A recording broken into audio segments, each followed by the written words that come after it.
मराठी ही फक्त भाषा नाही, मराठीशिवाय आपली संस्कृती अपूर्ण आहे. आईच्या अंगाई गीतातून मराठी मनात रुजते. ही भाषा आपल्या हृदयाचा श्वास आहे.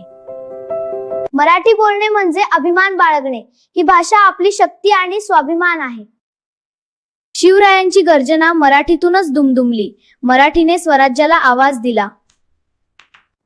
आज आपण एक संकल्प करूया, मराठीचा सन्मान आणि प्रसार करूया. मराठी वाचनाने विचार समृद्ध होतात. ज्ञानाची खरी वाट मातृभाषेतूनच जाते. माझी भाषा, मराठी शब्दात आपुलकी आहे. या भाषेत माणुसकीची ऊब आहे. मराठी जपली तर संस्कृती जपली जाईल. भाषा टिकली तर ओळख टिकेल. मराठीमध्ये स्वप्ने रंगवूया, आपल्या भाषेत भविष्य घडवूया. मराठीचा अभिमान असल्यास लाईक करा. ही भावना मित्रांपर्यंत नक्की पोहोचवा.